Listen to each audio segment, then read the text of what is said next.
When I came to Trout Lake, I was not aware of any UFO activity here at all, but there was a strong draw to come here. I kept having visions of the area. I kept seeing them over and over again, and then I pulled a map out of the United States and used a divination process to find out exactly where this place was located. And what was interesting is I threw the map away and forgot about it and was offered a real nice job up here and decided to take it. It just felt right, and I moved right to the exact place that we marked on the map. So the universe kind of made sure I got to this area. The sanctuary here is located right at the base of Mount Adams next to the Yakima Reservation, and it has over a 100-year history of recorded UFO activity. It's escalated immensely just in the past maybe 8 years or so here, and it keeps escalating. So I'd say this is probably one of the major hotspots in the world right now because it's almost nightly. About 8 years in living here, I was doing an all-day meditation. Everybody was gone, there was no one here, and I started receiving telepathic messages, and they're very profound messages about what we need to do as a civilization to assist in the awakening and healing process. And I thought it was coming from some angelic guide or some other master. It was quite interesting.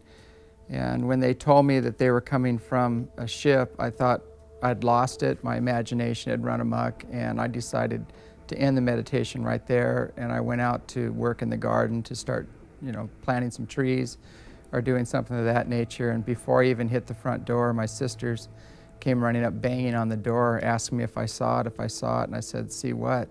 And they said, "The ship," and there was a ship hovering right over the sanctuary. And that was my first encounter, and I had to somehow put the ETs together with other spiritual experiences and find a way to incorporate them into my belief system as well. The first ship we encountered was of a metallic nature. The feeling coming from that contact was just extreme bliss, the only way I can explain it. You felt a real loving, joyous, kind of a giddy feeling.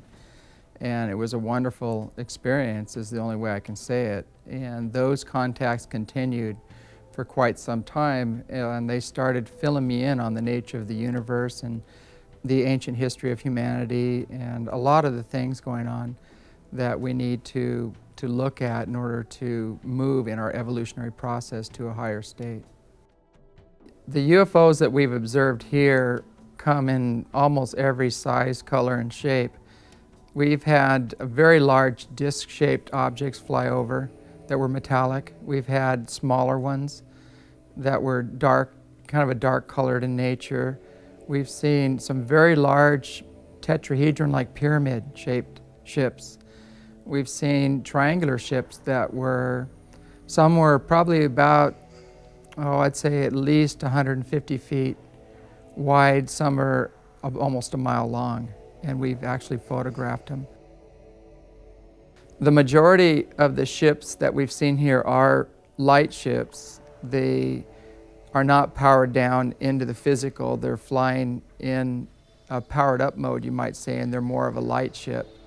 And they're not vulnerable to any of the weapons that we have here on Earth that we might be trying to use against them. It's kind of dangerous for them to come into the physical due to the way that we, act. We have very primitive whenever we see one coming into our atmosphere. We try to shoot it down, steal the technology, back engineer it so we can use it against our so-called enemies, you might say. One of the reasons the UFO activity has greatly escalated, I think, is because of the work that we're doing here. We've met the protocols that are necessary for contact because these are extremely spiritually and technologically advanced beings, and you have to have an open mind, a loving heart, and pure intent to make contact with these beings.